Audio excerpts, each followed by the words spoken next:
Kali ini kita akan mengulas tentang arah dan kebijakan dana desa untuk tahun 2023. Dalam Undang-Undang Nomor 6 Tahun 2014 tentang Desa, tujuan disalurkannya dana desa adalah sebagai bentuk komitmen negara dalam melindungi dan memberdayakan desa, agar menjadi kuat, maju, mandiri dan demokratis. Dengan adanya dana desa, desa dapat menciptakan pembangunan dan pemberdayaan desa menuju masyarakat yang adil, makmur dan sejahtera. Prioritas penggunaan dana desa tahun 2023 berdasarkan Peraturan Menteri Desa Pembangunan Daerah Tertinggal dan Transmigrasi, Nomor 8 Tahun 2022, bahwa dana desa diarahkan untuk percepatan pencapaian tujuan SDGs desa yang meliputi pemulihan ekonomi nasional sesuai kewenangan desa, program prioritas nasional sesuai kewenangan desa, dan mitigasi dan penanganan bencana alam dan non-alam sesuai kewenangan desa.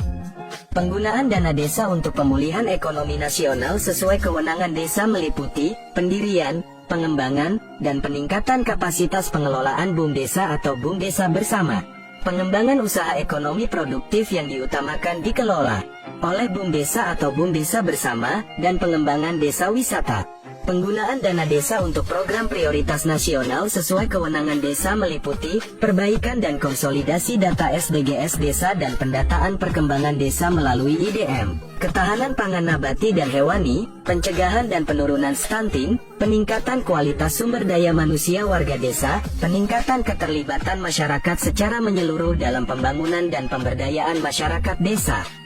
Kemudian juga untuk perluasan akses layanan kesehatan, dana operasional pemerintah desa, penanggulangan kemiskinan terutama kemiskinan ekstrim, dan BLTDD untuk mendukung penghapusan kemiskinan ekstrim. Yang terakhir, penggunaan dana desa untuk mitigasi dan penanganan bencana alam dan non-alam sesuai kewenangan desa meliputi mitigasi dan penanganan bencana alam, dan mitigasi dan penanganan bencana non-alam.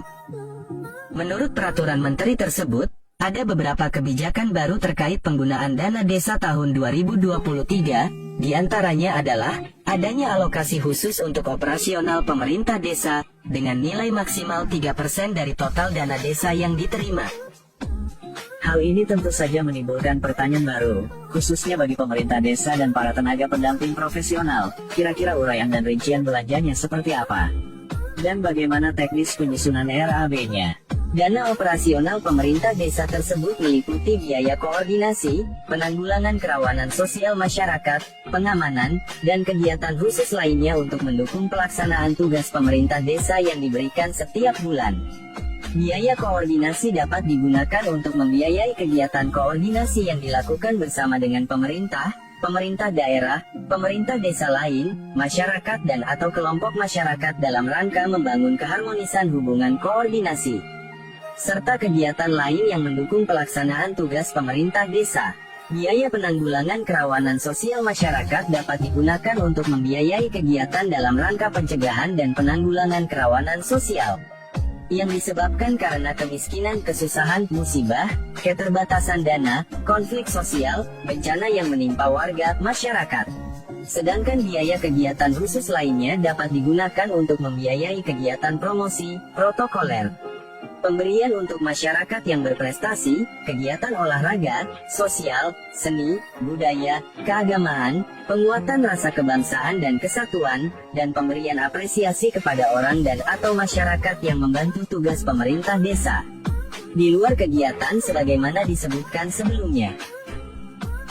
Kemudian dana desa juga digunakan untuk penanggulangan kemiskinan, terutama kemiskinan ekstrim, melalui penurunan beban pengeluaran antara lain, pemberian bantuan sosial dan jaminan sosial bagi masyarakat miskin, usia lanjut, dan difabel yang belum mendapatkan jaminan sosial dari pemerintah pusat dan pemerintah daerah. Selain itu, dapat juga dilakukan dengan peningkatan pendapatan dan penyediaan lapangan pekerjaan, termasuk melalui padat karya tunai desa.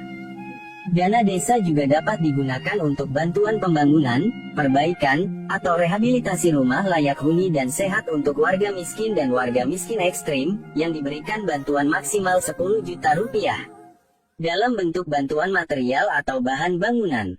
Tahun 2023, untuk bantuan langsung tunai dana desa masih wajib dilaksanakan oleh pemerintah desa. Pemberian bantuan langsung tunai dana desa bagi keluarga miskin ekstrim merupakan amanat dari Instruksi Presiden Nomor 4 Tahun 2022 tentang percepatan penghapusan kemiskinan ekstrim. Besaran BLT-DD yang diberikan kepada keluarga miskin ekstrim berdasarkan peraturan perundang-undangan yang berlaku. BLT-DD dialokasikan maksimal 25% dari total pagu dana desa setiap desa. Dengan demikian, dapat diartikan bahwa tidak ada lagi batasan minimal untuk penganggaran BLT-DD sebagaimana dana desa pada tahun 2022, yaitu minimal 40% dari total dana desa yang diterima.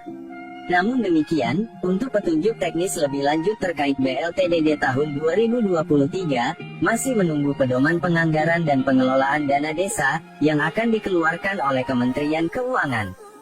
Kriteria penerima BLT-DD adalah sebagai berikut. 1.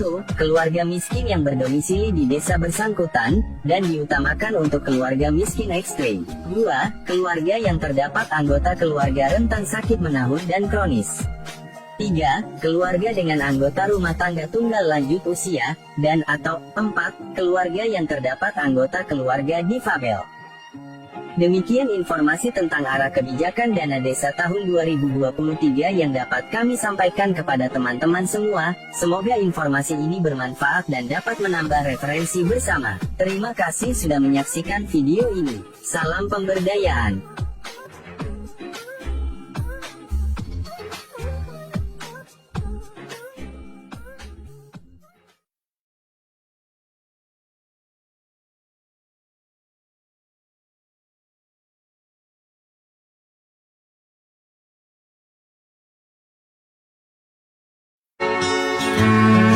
Ribuan kilo jalan yang kau tempuh, lewati rintang untuk aku anakmu.